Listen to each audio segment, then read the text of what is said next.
Sup, gang? So, I just got this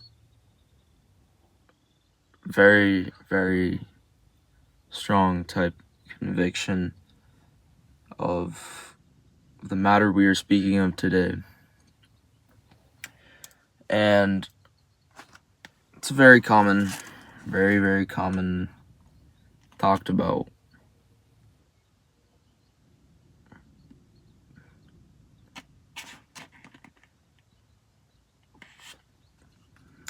And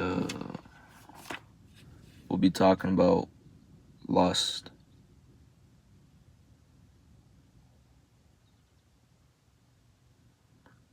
You see,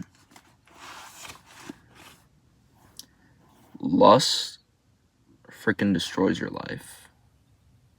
There's scientific studies that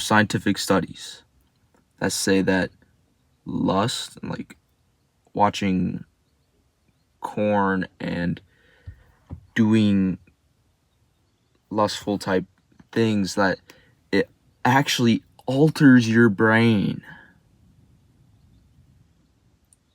It changes and molds your brain, especially at a younger age.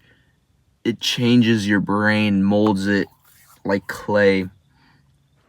Okay, Jet, this is what I mean. So you see this picture right here? Okay, so this is normal. It should be normal. This is on heroin, the drug. Then this is your brain on lust. Okay, so look at this one right here compared to this one. Normal versus the topic we're talking about today.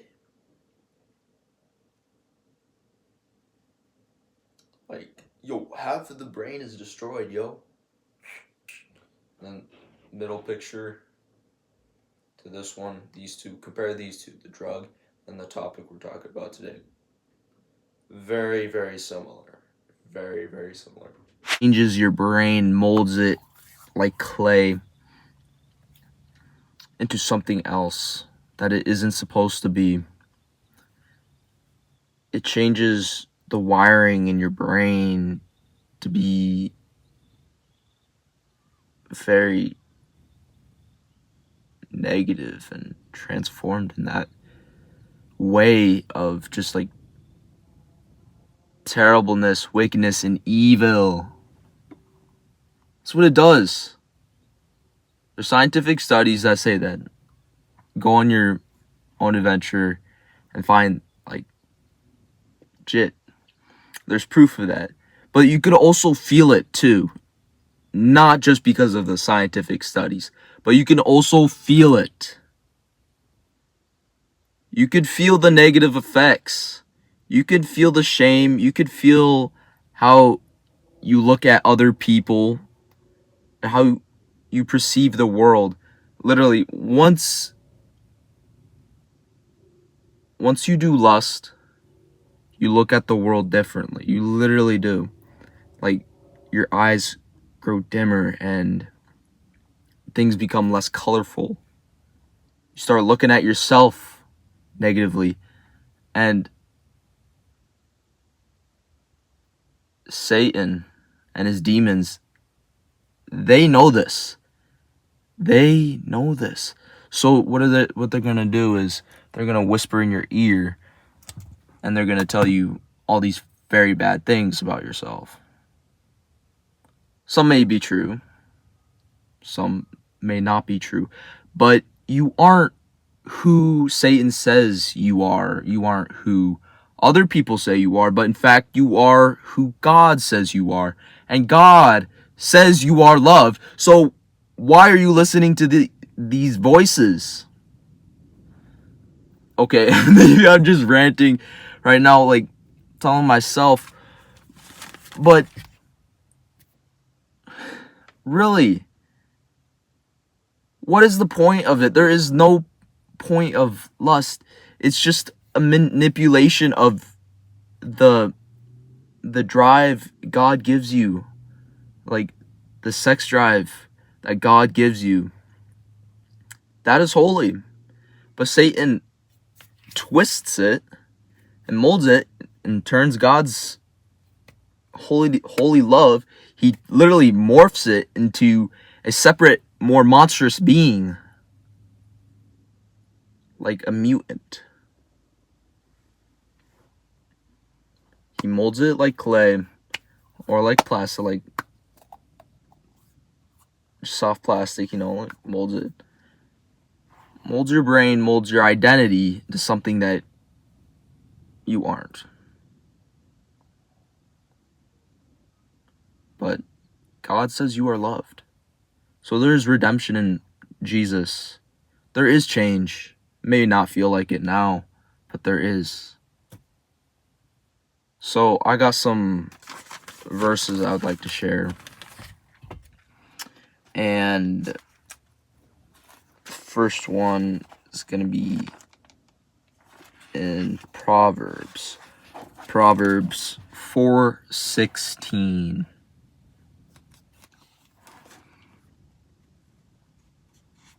Okay. It says, "For they do not sleep unless they have done evil, and their sleep is taken away unless they make someone fall."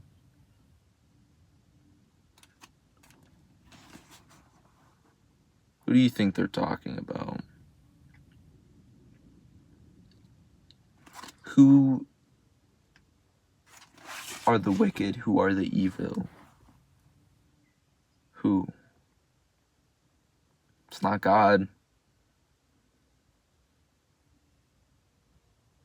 Hint, it's not God. So, who is the person of lies? Who is the person of wickedness, evil, and all of that? Who is that?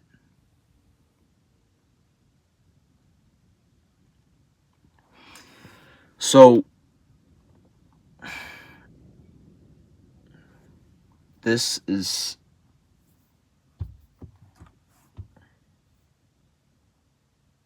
a very dude. Either I'm having a very serious brain fart, or like Satan is like messing with my words and my mind, but I cannot just think. I cannot think.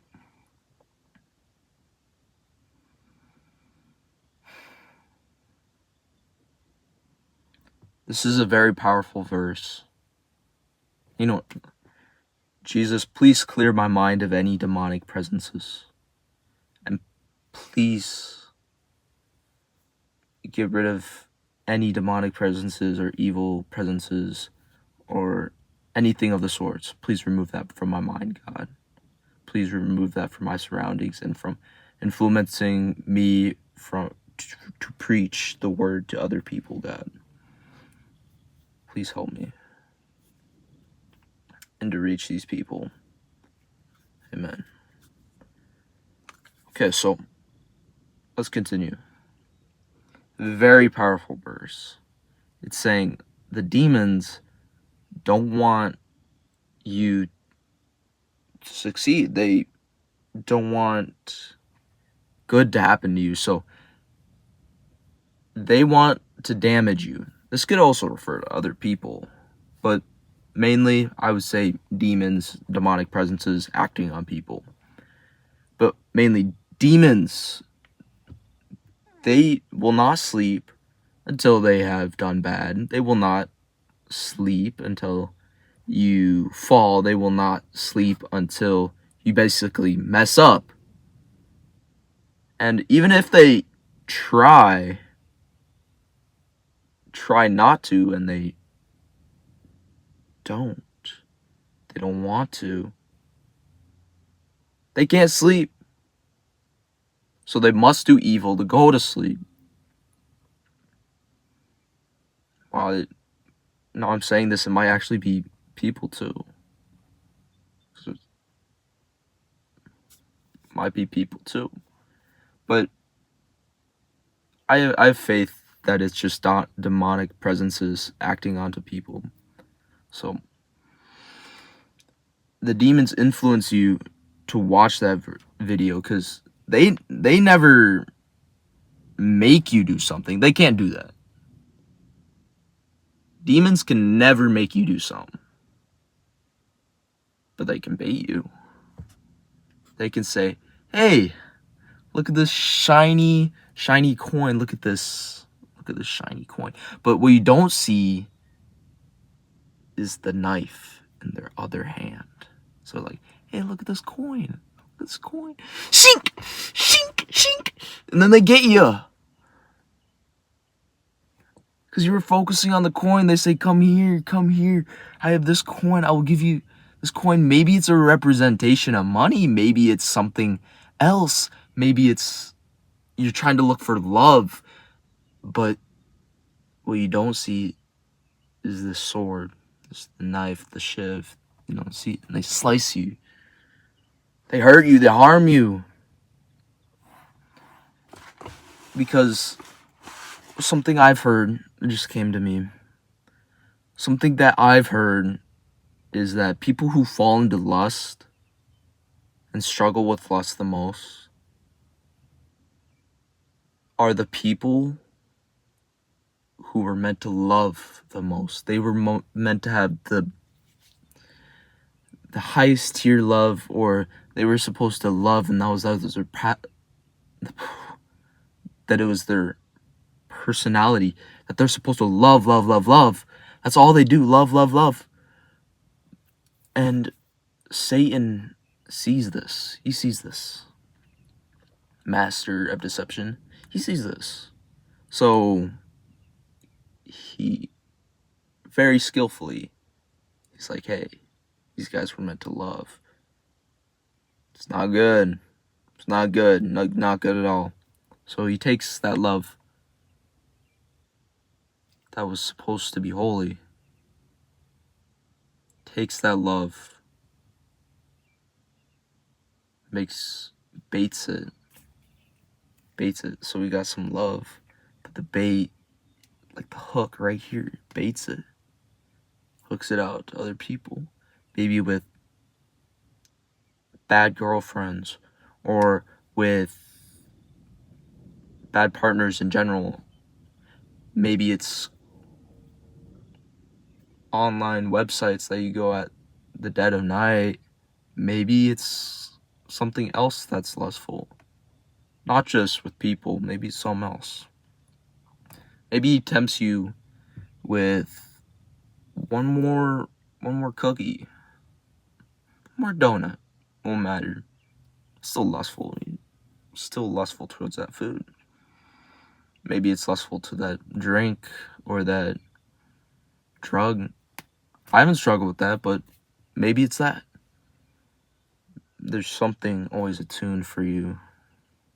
Satan morphs for you, just specifically for you.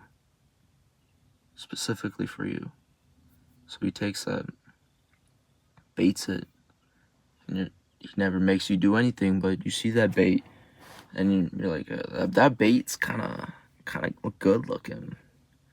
But that's what also the fish says when you're fishing. They're like, "Oh, that worm looks pretty snazzy. I'm pretty hungry right now.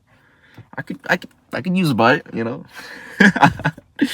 So yeah, you get the fish bites just like the person bite. Not always. Maybe there's some self-restraint. Satan takes that evil mutated love for the person that was meant to love and makes it unholy. He takes some of the love, the sex drive that was meant to be holy, and he morphs it into evil.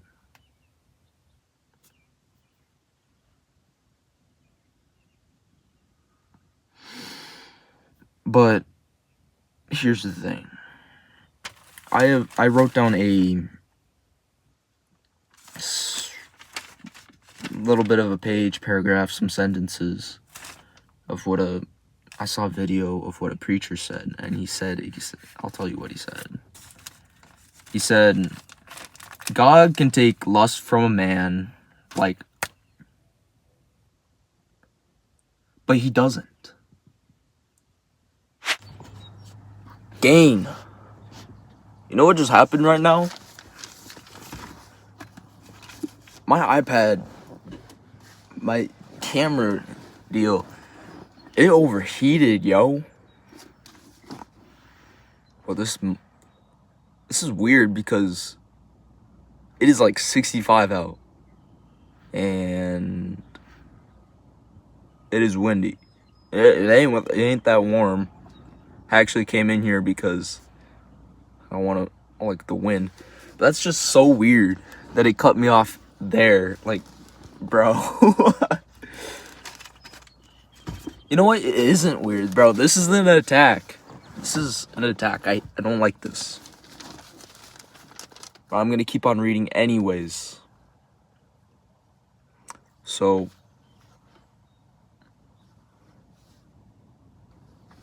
God can take lust from a man, like, but he doesn't. And it's the same with all passions. It's because the struggle is our salvation. And to properly battle against with lust, men will learn spiritual life. They are going to learn to be more fulfilled men because of the struggle.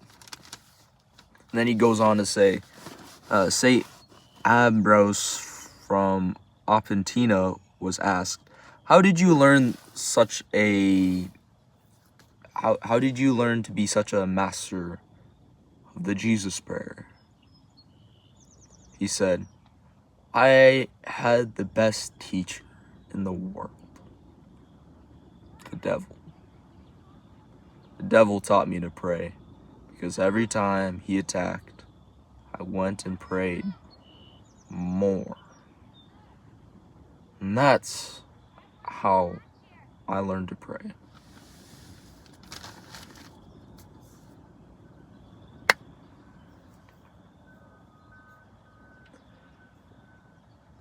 So that's telling us, hey, yeah, you're struggling with lust right now, but God has a plan with that struggle. He's not using your pain just so you can experience pain. No, he is not doing that. Not. N-O-T. Not. God has a plan with your pain.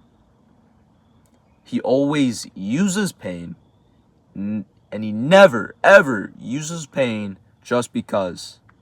He uses the pain for a greater purpose, not just because. Not just because. Now I have some other verses for you too.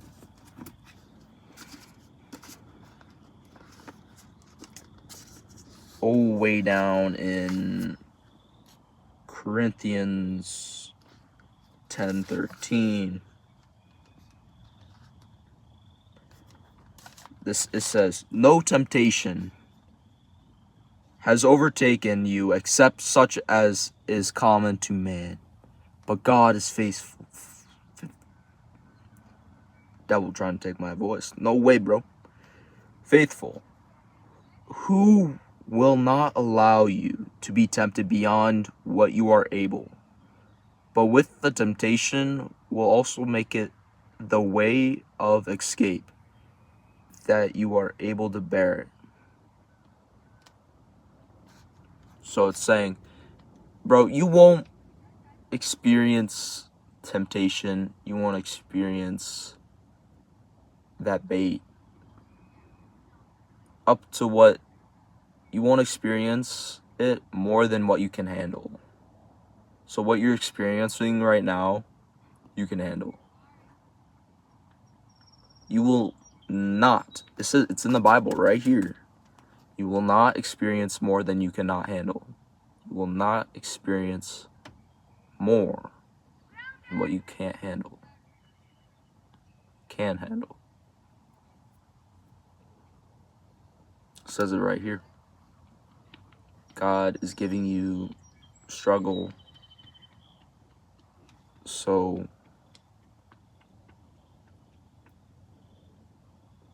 you will not be tempted beyond what. And he's saying that there's another way to escape. And he's testing who you have in mind. He's testing you.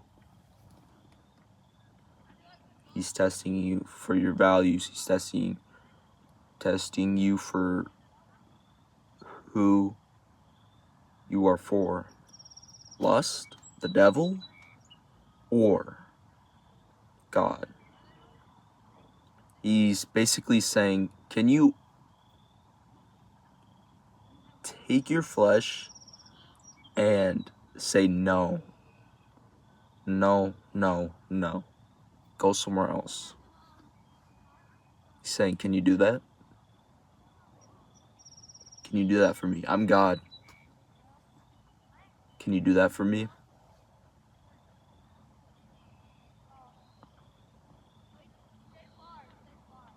Now, me personally, as who I am, Aiden, I am not a God. I'm a man. Maybe a young man, but I'm human. So I'm really going to be tested. As with you, you're going to be tested as well. Tested, but we're not going to be tested to what we aren't able to handle. Because God says right here, is saying, the stuff you're feeling right now, you can handle. You are able to deal with it. So, a little bit earlier in Corinthians, just on the same page actually, Corinthians 9 verse 27,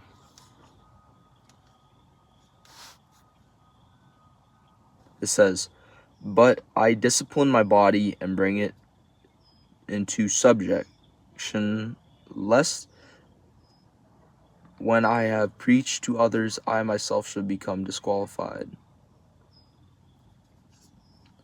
So basically, the paragraph it originates from is, I'll just read you 24 to 27. That makes it much easier. "Do you not know that whose you run in a race all run, but one receives the prize? Run in such a way that you may obtain it. And everyone who competes for the prize is temperate in all things. Now they do it to obtain a perishable crown, but we do it for an imperishable crown. Therefore I run this, not with uncertainty. Thus I fight, not as one who beats the air, but I discipline my body and bring it into subjection, lest when I have preached to others, I myself should become disqualified." Oh, that is much better. That is much better than just 27. 24 to 27, much better. Corinthians 1, 9, 24 to 27. Legit, write that down. Write that down right now. I'm waiting.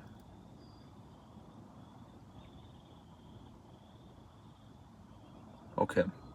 Now that you have Corinthians 1, 9 through 9:24 to 27 written down, those numbers, 1 Corinthians 9:24, 27, we can continue.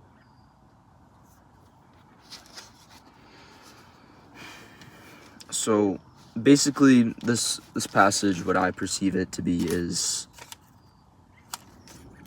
Basically, it basically tells us, we're all striving for things in life, but we do it for God. We take our flesh, our desires, our fleshly desires, and we mold it so it fits God's word, and what God says, what he tells us to do. So if our body wants to lust, we got to look at that bait. We got to look at the shiny coin. Remember from earlier, the shiny coin? We also got to look at the knife. We also got to look at the person who has this, who has the coin, who has the knife, and realize, is that God? Does God offer the coin, but why is he holding, but why does he have like horns, and like why does he have the knife, like why does he have the red tail? That doesn't look like God.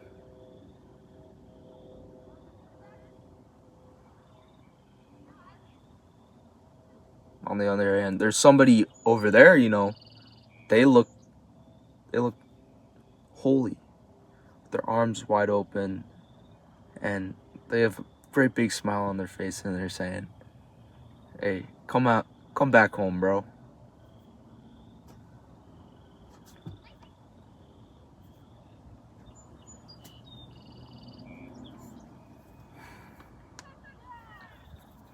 So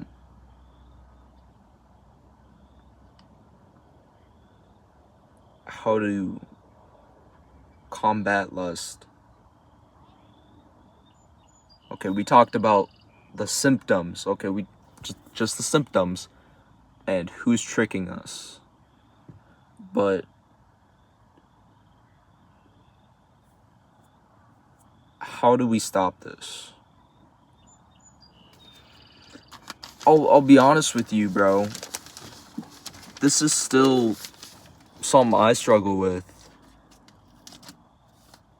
And when I'm talking through this whole entire video, it's like, it's such a hypocrite, But I feel very compelled to talk about this. But I just feel like, the devil is trying to say, like, bro, you're a hypocrite, yo. Or maybe that's like my inner voice or something. But maybe this is just more for me reminding myself. It's good for others. Anyhow, let's talk about how to stop it. It's a very, very difficult topic, How do we stop it, Oh, just stop doing it, bro.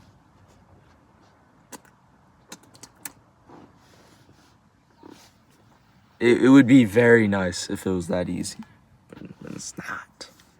It is very, very hard and very, very time consuming. It takes a lot of energy, but that's what we have God for. That's why we have Jesus. This is why we have those types of people. It's my mom. What's up?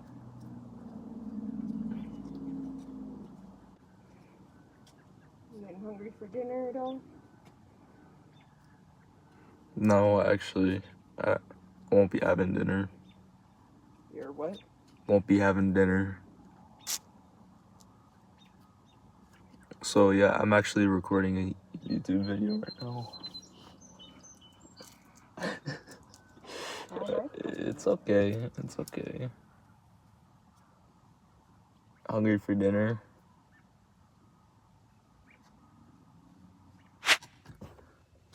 Where were we? Oh yes. How do we stop lust? How do we stop this perversion of God's holiness of love?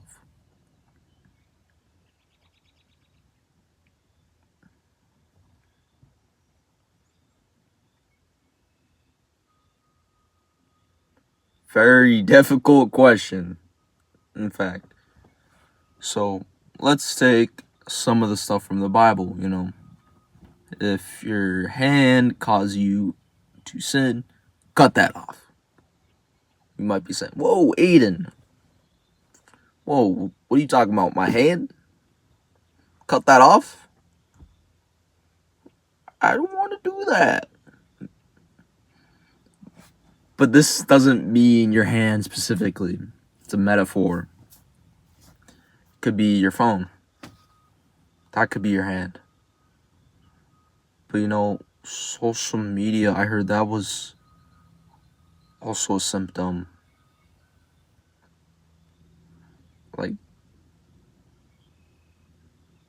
Or that website, that's a symptom of something else. All these symptoms, but what are the root causes? How do we stop these root causes? Inside, you gotta look deeper. What you're really searching for. Are you looking for love? Are you looking for love? If this is the case, how do you freaking stop it, yo?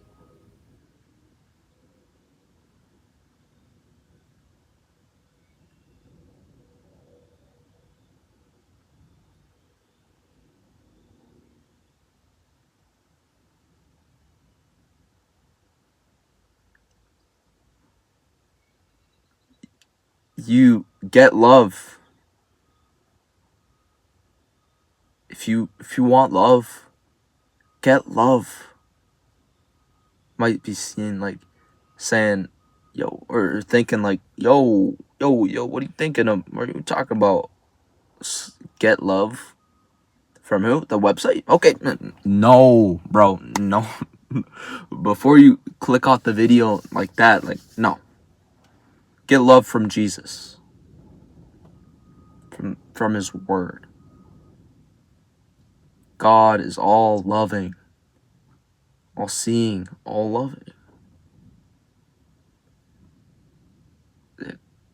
You're probably gonna know what's gonna come next. The story of the prodigal son, where son blows all of his father's inheritance off, runs from home, and then his son, like the son when he becomes broke after spending all that money and whatever, he's thinking, oh, I gotta go home now. Like, my dad's gonna be furious with me. God, just like the father came, God comes running to you. He's knocking at the door saying, hey, here, can you let me in, please? Hello? I would like some water, like some food.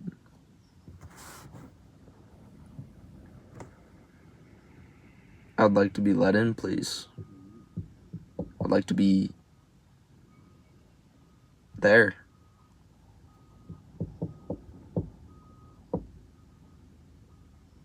For you, because I love you.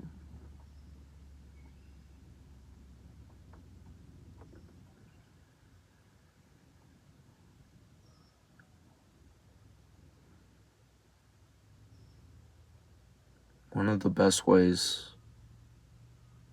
that you can find love is loving Jesus.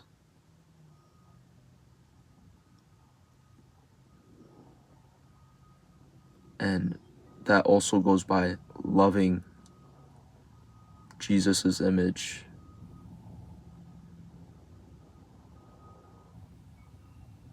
People as a collective are in God's image. So love others like God has loved you, and you will gain this love that you've been searching.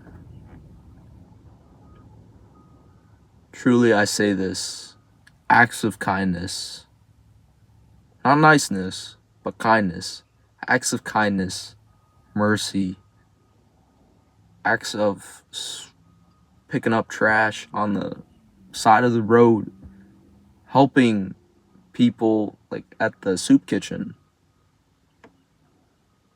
Pretty broad examples, but they're good examples, Mowing somebody's lawn, that's an example. Giving somebody's wallet back. Or it could be something smaller, like telling somebody the truth. But what we perceive as small can be really big. It could be more than we think it is. Some of those big things that we think are like huge, oh my gosh, this big thing is gonna happen, and I'm very scared for it and very frightened, but for God, it's like, I'm bigger than it. I'm bigger, and I am stronger than it. Because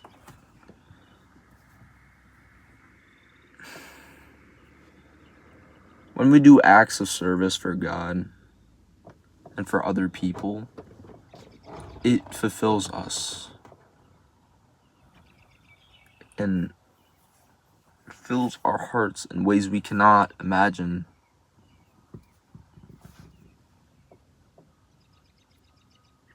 So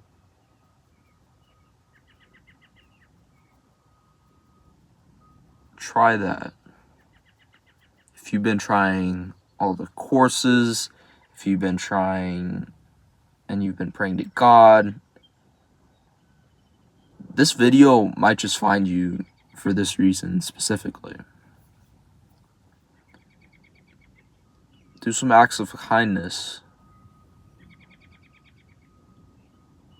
It might not be what you're called to do, but surely is something you can implement in your life. If you're helping people, helping the world,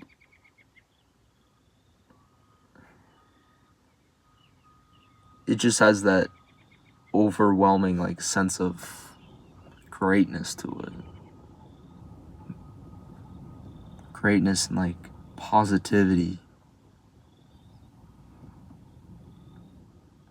And that ties in like with negative and positive and negative, not only just like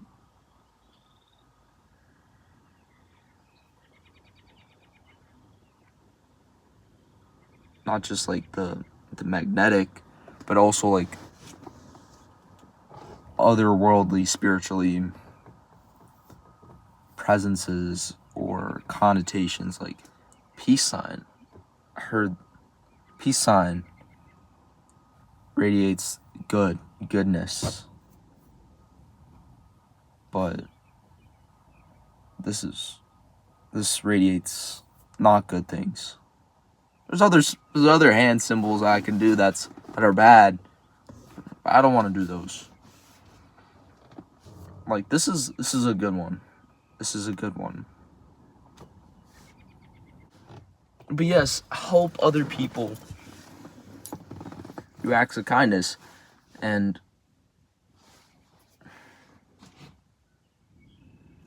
it will help you with your need for love. During this moment, be patient with yourself, just as God has been patient with you.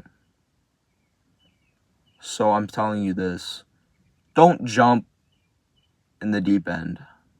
Just as like a beginner, beginner swimmer doesn't jump in the deep end or the middle of the ocean. They use like these floaty things on their arms, or they have an instructor with them. Our instructor is God. He's patient with us and loving. So if you're doing lustful things every single day of the year, every single day of the month, every single week, every day, the best thing you can do is take one step at a time. So if you're doing it 3 times a day, actually, if you're doing it 3 times, reduce it down to 2. The next 2 weeks, reduce it down to once a day. So you're only doing it 1 time. And then slowly reduce it from like a week later, only do it 5 days. 2 weeks later, only do it 4 days. 3, 2 days a week. Once a week. Once every 2 weeks. Once every month. Once every...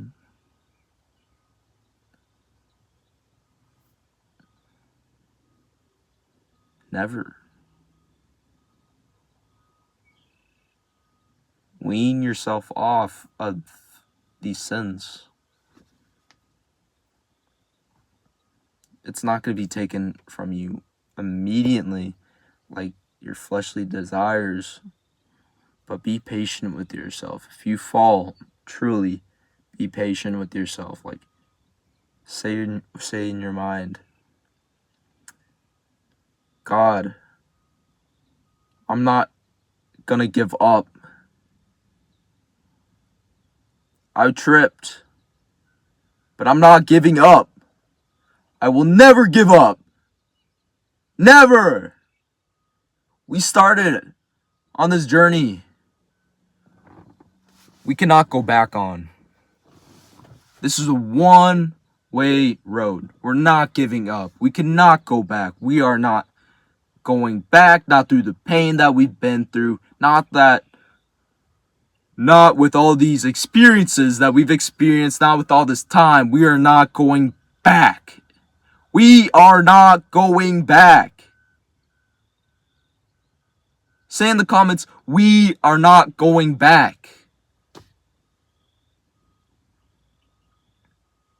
We aren't. Wean yourself off these sins and be patient with yourself. This is not going to happen in one day.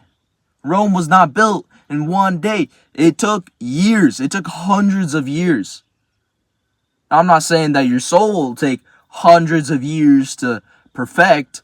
No, that will never be possible. But through God, through Jesus, that's okay that we're not perfect. It's okay that we're not enough. But we got to keep on trying our best, and getting in our relationship with God. We're not giving up and we're not going back. We aren't.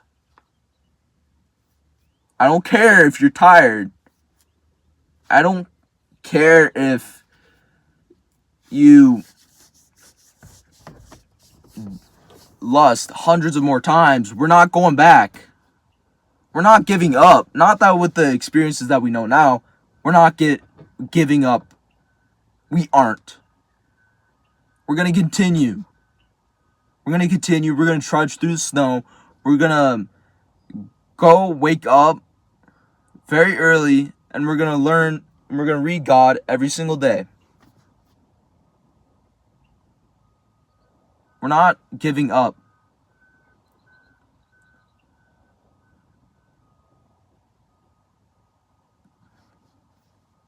We aren't.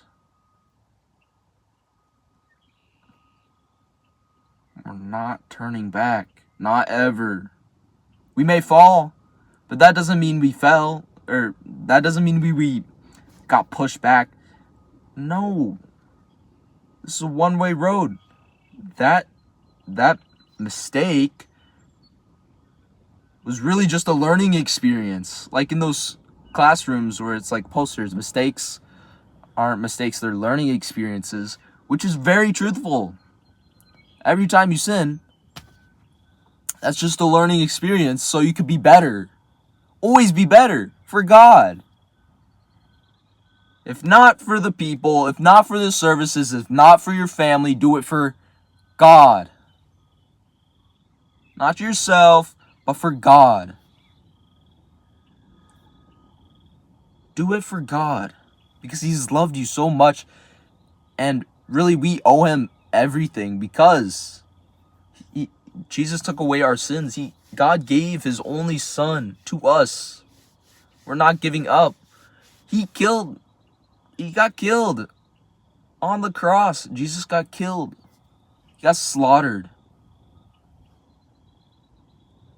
So we're not giving up. That's a insane sacrifice. That was legit torture. Worse than torture. Like the trauma, like physical and mental and spiritual. I don't know how He did it. My human mind could not comprehend, but I don't know how He did it. But He did. So we got to take that into consideration and continue. Trudge through the snow. Trudge through this storm with God by our side and continue. We're not giving up, bro. We're not. So be patient with yourself and realize that it's not going to happen all at once.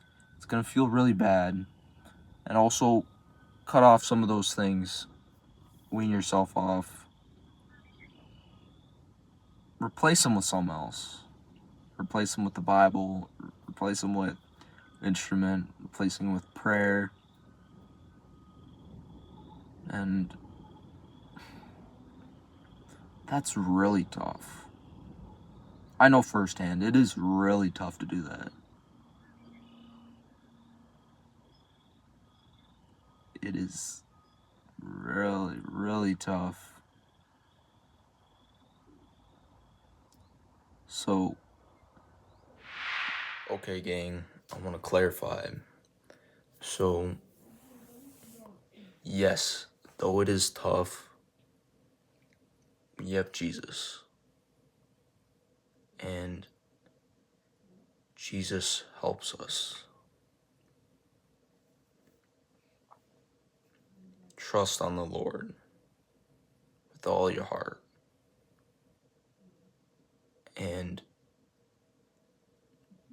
He will make sure you're okay. In the end, you are okay. It's in His plan. So trust in the Lord, for He has you close. Just make sure you have Him close.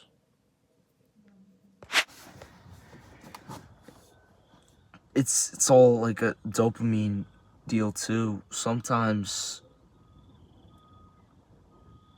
people lust just because they have a dopamine problem and that they've been numbing themselves to real joy and fulfillment. They use short platform content. They use fake experiences, shows, movies, music addictions.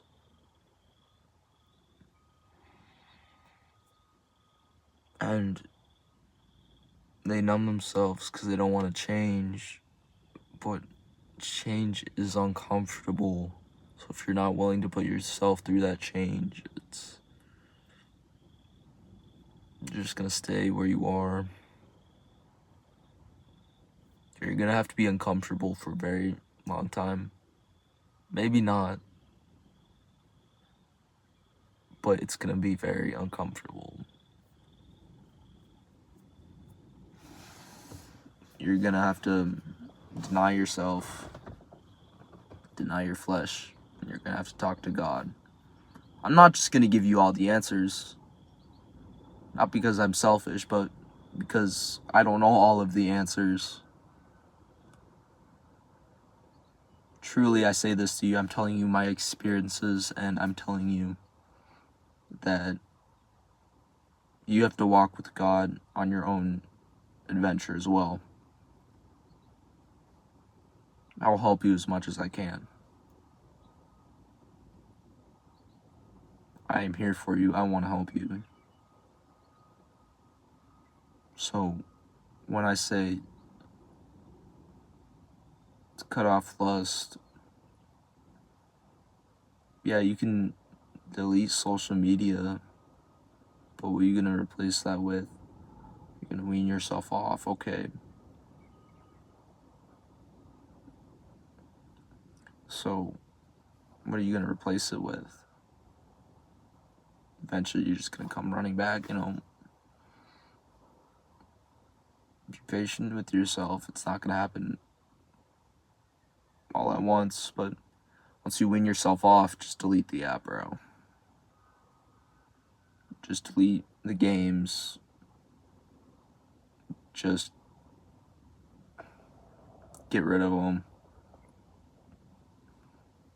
Just get rid of it.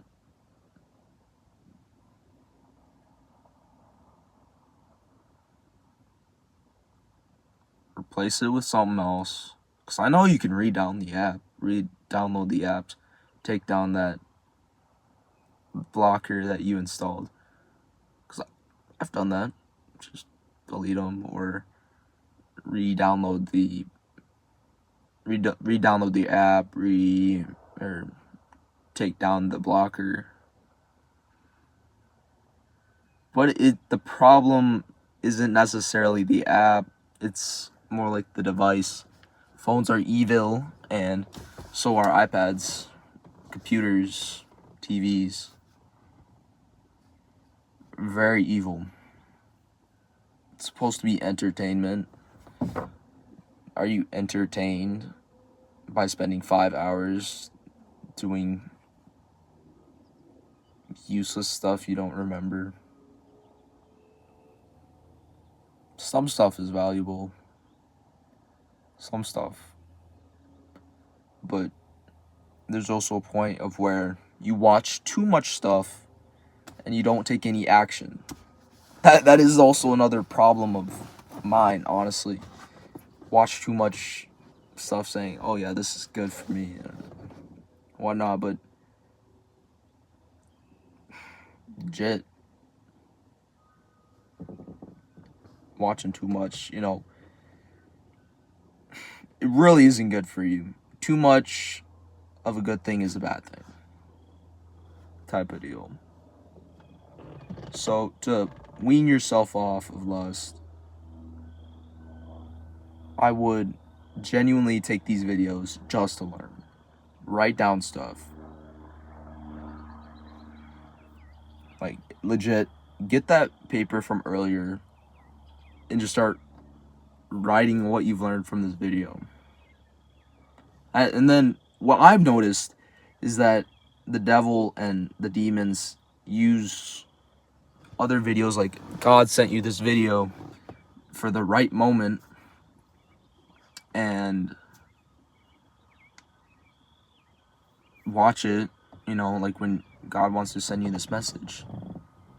So yes, those are good messages, but what I've noticed is that I end up spending a lot more time watching these types of videos, and then I jump from those videos to other videos that aren't too good, to where like they aren't really beneficial towards me.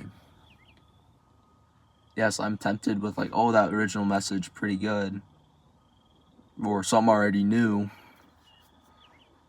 Yes, it is a very good message in itself, but that just gets me, like, if I want to get off the app, it just gets me to want to watch other videos to continue, like, and it gets me stuck in that trap. Like, bruh. So, what does this have to do with lust?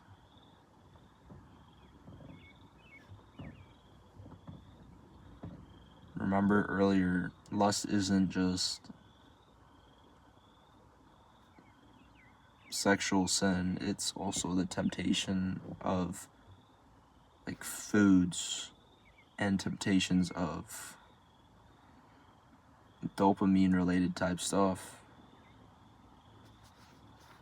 Lust for these, lust for dopamine basically gets you to waste your time basically. It's a good message. It's a good message. But then what I also notice is like I want to get off this YouTube. I want to get off. I watched one video, I'm like, all right, I'm done. Then I'm like, oh, another video? God wants me to see this video? It's on a silver platter. But then I waste my time, you know, like if it's in the morning, very limited time because I had to go to school. Very limited time, but then I noticed that like when this happens to me, I'm usually late to school. Yo, something I just like realized while editing this is that maybe God is sending you a video to watch so you can have some time with God in the morning because you needed that message.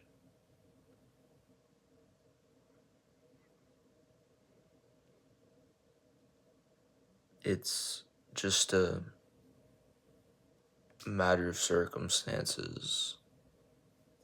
I won't be able to tell you which specific, like, which one it is.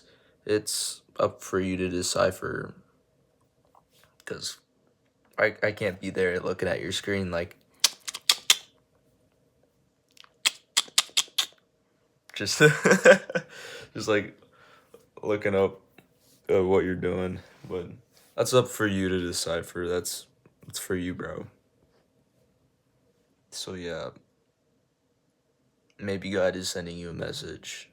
So keep that in mind. But the devil also takes that and baits us to watch other videos. So with lust in general, we're not giving up. We wean ourselves off of the temptations and we transform ourselves into a better person that helps other people. And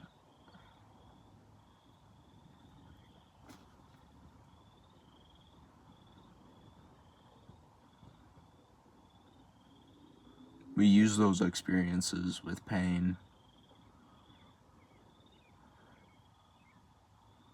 and we take it, take hold of it, read it, and we redirect that pain to something greater, much greater.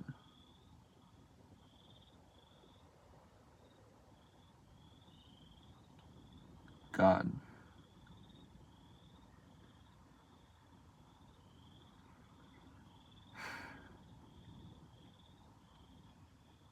So I recommend, if you're really struggling with lust, do more than just have an ambience of a video in the back of your head, or like while you're watching a video while you eat.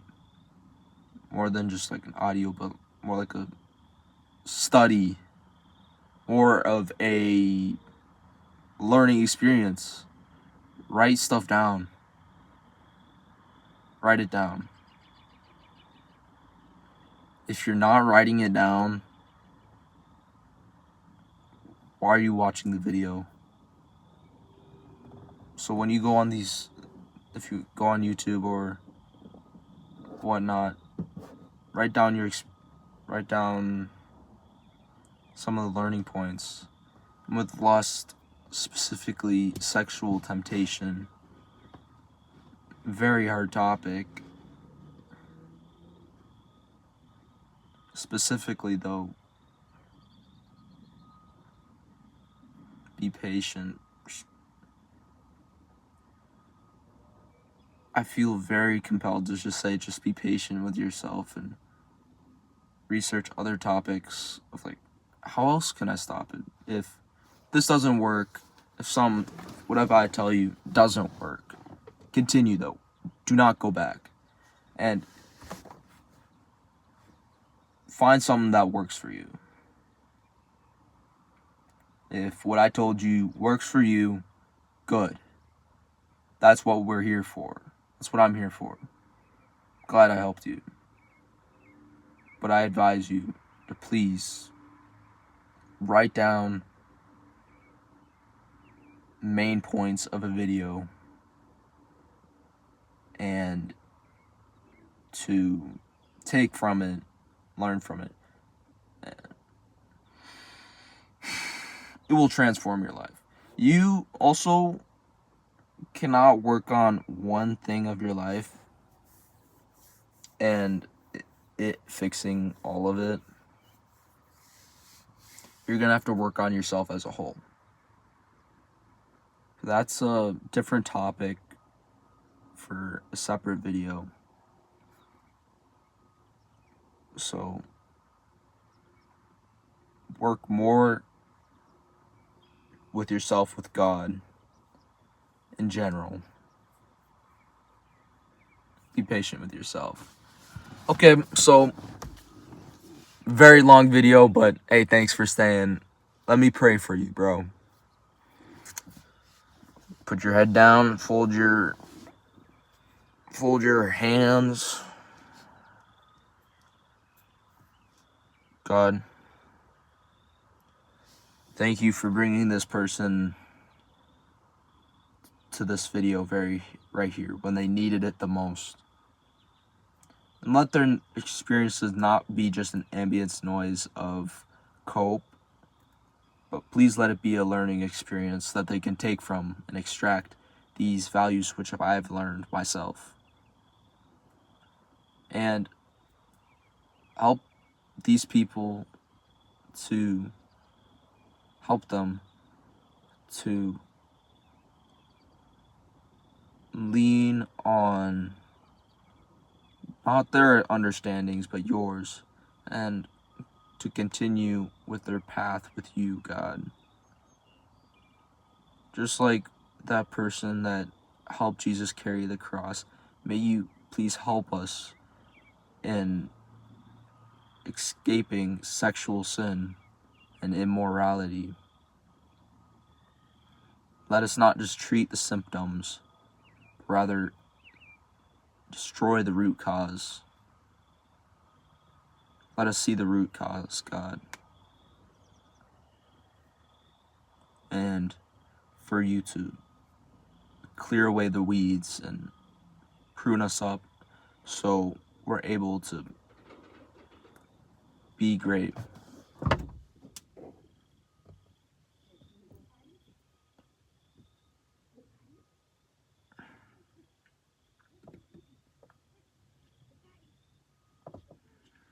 And